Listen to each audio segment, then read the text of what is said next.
ایک ہمارے ہاں خطبہ حجت الوداع کی بڑی الحمدللہ ہم بات کرتے ہیں. کیا نبی علیہ السلام نے فرمایا کیا کہ جی میں تمہیں اپنے بعد دو چیزیں چھوڑے جا رہا ہوں, ایک قرآن اور ایک سنت. ہر ایک یہی کہہ رہا ہے, ایک قرآن اور ایک سنت. یار آپ اپنے اندر یہ اخلاقی جرت کیوں نہیں پیدا کرتے کہ میں تمہارے درمیان دو چیزیں چھوڑے جا رہا ہوں, ایک قرآن اور ایک اپنی اطرت, اپنے اہل بیت, اپنی آل. صحابہ کیوں نہیں فرمایا میں تمہارے درمیان صحابہ چھوڑے جا رہا ہوں؟ صحابہ کے لیے یہ بھی حدیث ہے نا کہ میرے کسی بھی صحابی کو, مفہوم عرض کرتا ہوں کہ تم میرے کسی بھی صحابی کی اقتدا کرو گے تو ہدایت پا جاؤ گے. لیکن خطبہ حجت الوداع جو دنیا کا سب سے بڑا اجتماع تھا, 1.25 لاکھ صحابہ موجود تھے جو پوری دنیا میں گئے, انہوں نے پہنچانا تھا پیغام نبی کا, کیونکہ اس دن دین مکمل ہو گیا تھا. فرمایا میں اہل بیت چھوڑا.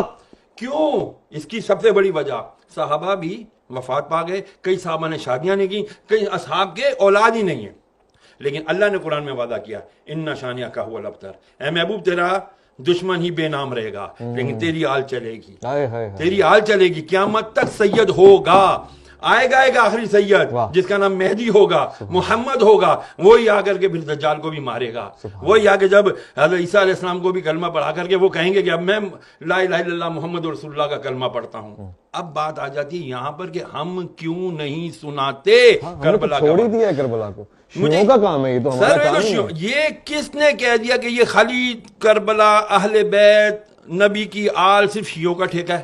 سوری ٹو سے اگر میرے الفاظ سخت ہیں تو یار, نبی علیہ السلام نے فرمایا قرآن کی نص ثابت ہے. نص اس کو کہتے ہیں جس پہ قرآن سے دلیل آئی ہو. تو قرآن کی آیت مباہلہ نہیں ہے, آیت تطہیر نہیں ہے. میں تم سے کچھ نہیں مانگتا, نبی فرما رہے اللہ کی, میں کوئی کچھ نہیں سوال کرتا تم سے, الا المودۃ القربا, میرے اقربا کی, میرے اہل بیت کی, ان کی مودت رکھو. اور مودت محبت سے بہت عالی مقام ہوتا ہے.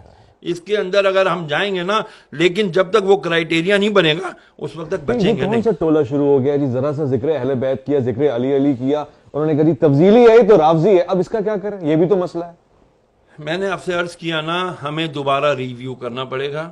میں تمام علماء اہل سنت سے ہاتھ جوڑ کر, میں حقیر فقیر آدمی, طالب علم ہوں, میری کوئی اوقات نہیں ہے, صرف ہاتھ جوڑ کر جید علماء سے, بڑے علماء کرام سے عرض کروں گا, خدا کے لیے ایک تو ہم اپنا ایگو, انا کا خول توڑیں, گردن میں جو سریے ہیں ان کو ہاتھ جوڑ کر عاجزانہ آپ کی جوتیاں پکڑ کر عرض کرتا ہوں, خدا کے لیے بیٹھیں. ہماری آج آنے والی نوجوان نسل کو نہیں پتا کہ بھائی مولا علی کون ہے, مولا حسین کون ہے, حضرت امام حسن کون ہے, نہیں پتا.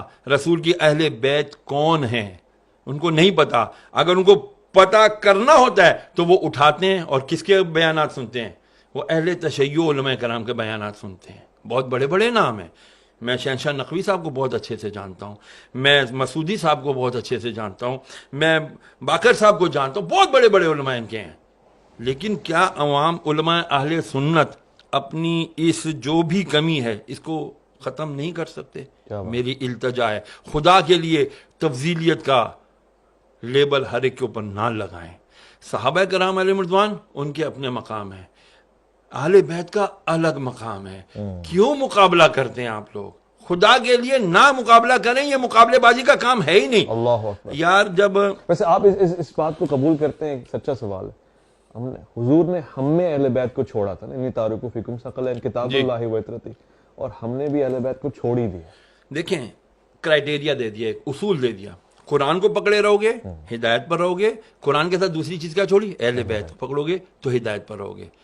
خالی اہل بیت پکڑا, قرآن چھوڑ دیا گمراہ, قرآن پکڑا اہل بیت چھوڑ دیا گمراہ, دونوں. کیونکہ اہل بیت کون ہے یار؟ کربلا اگر نہ برپا ہوتا, میں بہت بڑی بات عرض کرنے لگا ہوں, اگر کربلا کا واقعہ نہ ہوتا تو خدا کی قسم حق اور باطل کا پتہ ہی نہیں چلنا تھا. اللہ اکبر. پھر تو وہی ہوتا جس کی لاٹھی اس کی بھینس. یزید آ جاتے ہر دور کے اور کہتے ہیں جی ہم اتھارٹی ہے, ہمارے پاس طاقت ہے, ہماری بات مانو, ہم جو کہہ رہے ہیں وہی حدیث ہے, ہم جو کہہ رہے ہیں وہی شریعت ہے. امام حسین نے کیا تھا یار, بڑے مزے سے مدینے میں رہ رہے تھے, بڑے آرام سے جو ہے نا زندگی گزار سکتے تھے, وظیفے مقرر ہو جاتے, کسی جگہ کی گورنر ہی مل جاتی. ہاں جی, گادی نشین بن جاتے لوگ یہاں پر, کتنی بڑی گدی آپ کے پاس ہے. ہاں آج اللہ اکبر. تو پھر ذرا بتائیے جو آل رسول ہوتے اس سے بڑی گدی کسی کی ہونی تھی؟ نہیں ہونی تھی نا. لیکن نہیں ہے، کہتے ہیں نا جن کو دھوکے سے کوفے بلایا گیا، جنہیں بیٹھے بٹھائے ستایا گیا، جن کی گردن پہ خنجر چلایا گیا، اس حسین ابن حیدر پہ لاکھوں سلام۔ آج اس حسین نے اگر قربانی نہ دی ہوتی 61 ہجری میں، خدا کی قسم اسلام کا نام لیوا کوئی نہ ہونا تھا، پھر یزید اور صرف یزید ہوتا۔ میں کسی چینل پر گیا تھا، معذرت کے ساتھ ایک عرض کر دوں، میرا میڈیا کہتے ہیں آزاد ہے، کوئی آزاد نہیں ہے۔ مجھے کہا گیا یزید کا نام نہیں لینا، دشمن نے اہل بیت کہہ دینا یا دشمن حسین کہہ دینا۔ میں کیوں نہیں نام لوں یزید کا؟ لعنت بھیجی جب تک میں یزید لعنت اللہ علیہ جب تک نہیں کہوں گا میری تسلی نہیں ہوگی۔ تو میں کیوں کروں ایسا کام، میں کیوں کروں ایسا پروگرام کہ جہاں پر میں حق اور باطل کو بیان ہی نہ کر سکوں؟ تو پھر آپ پروگرام کیوں کر رہے ہو بھائی؟ آپ کا مقصد، آپ صرف اپنی فارمیلٹی پوری کر رہے ہو، تو پھر ایسی فارمیلٹی اللہ منہ پہ مارے گا، ایسی نمازیں ایسی عبادتیں اللہ منہ پہ مارے گا، نہیں چلیں گی بھائی۔ تو پھر میں بھی سوچوں کہ میں پھر ایسے پروگراموں میں کیوں جاؤں کہ جہاں پر میں حق اور باطل کا نام ہی نہ لے سکوں۔ اور وہ 1400 سال پرانے یزید کا نام لیتے ہوئے گھبرا رہے ہیں، تو موجودہ یزید کے تو یہ تلوے چاٹیں گے۔